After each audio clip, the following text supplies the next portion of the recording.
नमस्कार, जय हिंद दोस्तों। रुद्र एजुकेशन जोन में आप लोगों का हार्दिक स्वागत है।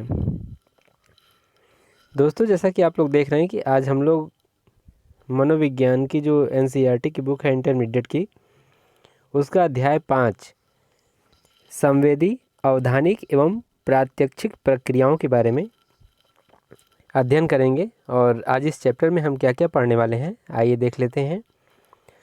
हम जानेंगे संवेदी प्रक्रियाओं के स्वरूप को, अवधान की प्रकारों की व्याख्या कर सकेंगे, आकार एवं स्थान प्रत्यक्षण की समस्याओं का विश्लेषण कर सकेंगे, प्रत्यक्षण में सामाजिक सांस्कृतिक कारकों की भूमिका की परीक्षा कर सकेंगे तथा दैनंदिन जीवन में संवेदी, अवधानिक एवं प्रात्यक्षिक प्रक्रियाओं पर विचार कर सकेंगे।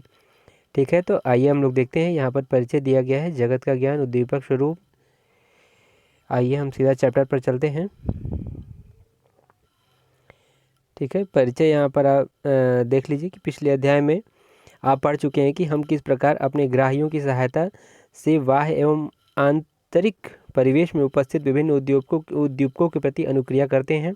यद्यपि उनमें भी कुछ ग्राहियों का स्पष्ट रूप से प्रेक्षण किया जा सकता है। उदाहरण के लिए आँख अथवा कान का शेष हमारे शरीर के अंदर पाए जाते हैं। ठीक है, तो यहाँ पर कुल मिला के मैं ये बताना चाहूँगा कि आपको जो ज्ञानेंद्रियाँ हैं आपकी, उनके बारे में, जो आपकी इंद्रियाँ उसके बारे में यहाँ पर जो है कि जानकारी आपको दी जाएगी। ठीक है, विस्तार से आपको पढ़ने को मिलेगा। ठीक है, सबसे पहले यहाँ है जगत का ज्ञान। जगत यानी कि ये संसार, ठीक है, जिसमें हम जीवित हैं, ठीक है, अपना जीवन जी रहे हैं, वही आपका जगत है। जिस जगत में हम रहते हैं, वस्तुओं और लोगों एवं घटनाओं की विविधता से पूर्ण है। ठीक है, आप जिस कक्ष में बैठे हैं उसको देखिए, अपने आसपास की बहुत सी चीज़ों को देखिए। ये सारी चीज़ें आपको समझाने के लिए दी गई हैं। ठीक है, तो जगत का मुख्य जो है कि अर्थ आप ये समझ लीजिए कि जहाँ आप रह रहे हैं वो वही जगत है। हाँ, जहाँ जो आपके आसपास की चीज़ें हैं, पेड़ है, कमरा है, मकान है, ये सारी चीज़ें। ठीक है, और उसके बाद आप यहाँ पर आ जाते हैं हम लोग की उद्दीपक।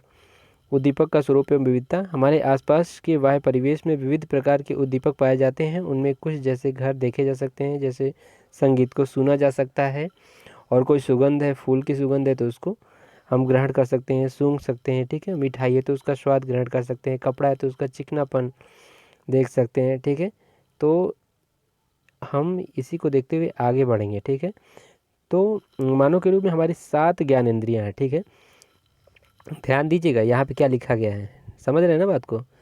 ये आप यहाँ पर देखिएगा, यहाँ पर लिख दिया गया है कि 7 ज्ञान इंद्रियाँ हैं। ठीक है, तो 7 ज्ञान इंद्रियों में जिसमें कि आपको दे दिया गया कि आँख, कान, नाक, जीवा, त्वचा, ये तो यहाँ पर दे दिया गया है। इसके बाद जो है, अभी मैं आपको दिखाता हूँ, यहाँ पर 7 ज्ञान इंद्रियों के बारे में बताया गया है। तो आप भ्रमित हो गए होंगे, अरे 7 कैसे, हमने तो 5 पढ़ी है कि ये आँख, कान, नाक, जीवा और त्वचा।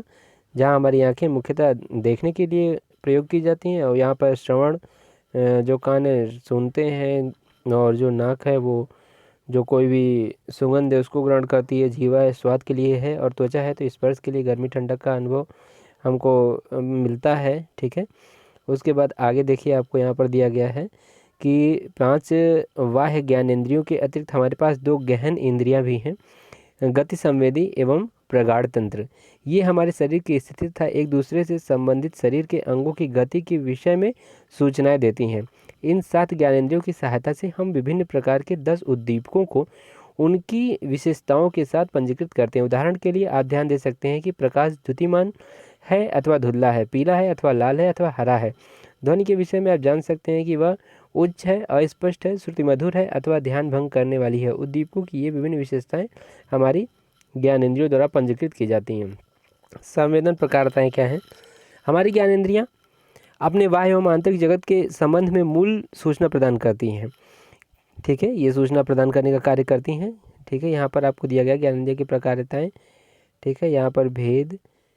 आगे हम चलते हैं, यहाँ देख लेते हैं कि यहाँ ज्ञानेंद्रियों के बारे में बताया गया है। सबसे पहला जो है, यहाँ पर आप देख सकते हैं कि मानव आँख के बारे में बात की जा रही है। ठीक है, चाक्षुष संवेदना, यहाँ पर आप देखते हैं कि समझ संवेदनाओं प्रकार मानव दृष्टि सर्वाधिक विकसित होती है। मानव दृष्टि, ठीक है, एक दृष्टि बहुत ही आवश्यक है मानव जीवन में। देख लेते हैं हम लोग मानव आँख की रेखाकृति 5.1 चित्र पर अभी हम चित्र आपको दिखाएंगे। पहले आप ये देख लीजिए कि इसमें हमारी आँख 3 परतों से बनी होती है। बाह्य परत पर एक पारदर्शी श्वेत पटल या कार्निया तथा एक कठोर स्क्लेरा होता है जो शेष आँख को घेरे रहता है।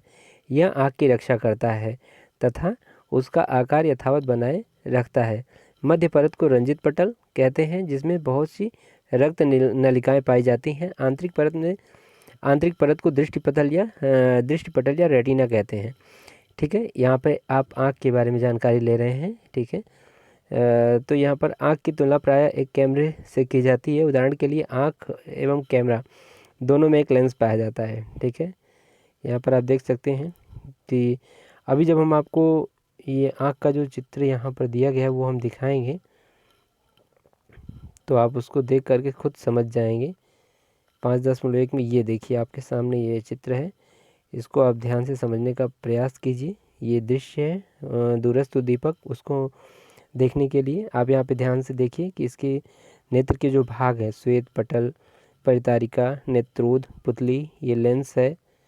ठीक है, ध्यान से देखिए, ये यहाँ पर सारी चीज़ें आपको दे देंगे। लेंस, ये पुतली हो गया, ये लेंस हो गया, यहाँ दृष्टि पटल है।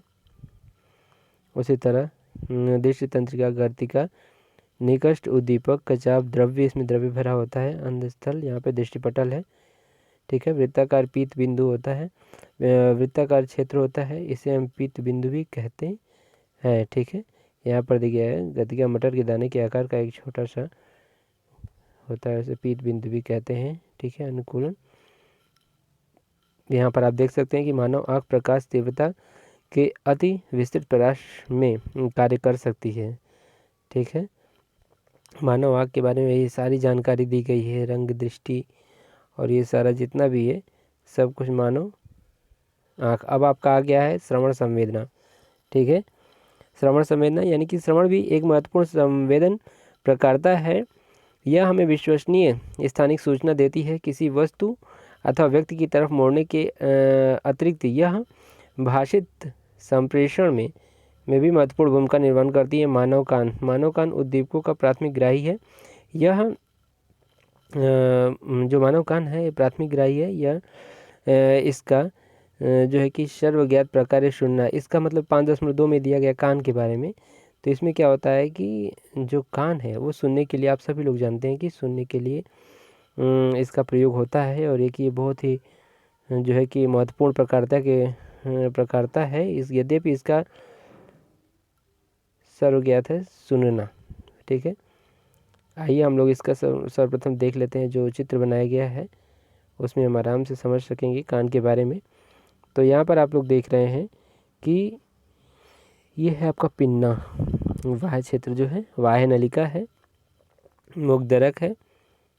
ठीक है, इसको ध्यान से समझिएगा। आनंद तंत्रिका, श्रवण तंत्रिका, ये अंदर की तरफ है। कर्णावृत या कालकिलिया, गोलादार कवाक्ष, ये झिल्ली है। ठीक है, ये सारी चीज़ें हैं कान के बारे में बताया गया है। झिल्ली होती क्या है, जो मुख्य रूप से जो आपका जो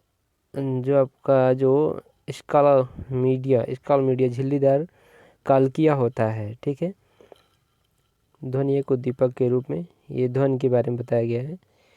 ठीक है, तो ध्वनि एक उद्दीपक रूप में थोड़ा सा हम लोग देख लेते हैं कि ये जो ध्वनि है, हम सभी जानते हैं कि ध्वनि कान के लिए उद्दीपक होती है। ठीक है, वाह्य वातावरण में दाब विभिन्नता के कारण यह उत्पन्न होती है। कोई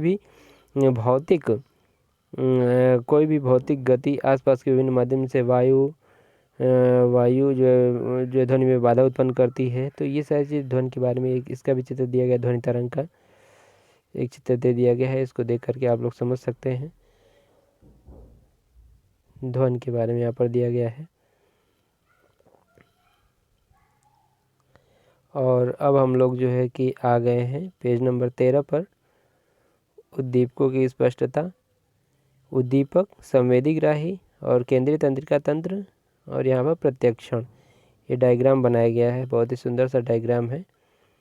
ठीक है, अभिप्रेरणा, तो ये जो है कि प्रत्यक्षणकर्ता अभिप्रेरणा, ये जो आप देख रहे हैं इसको हम जो है कि नेक्स्ट वीडियो में पढ़ेंगे। बस अब आज के लिए ये 14 पेज काफ़ी हैं 15वें पेज से। इसी चैप्टर का 15वां पेज हम अगले वीडियो में डालेंगे। तब तक के लिए नमस्कार।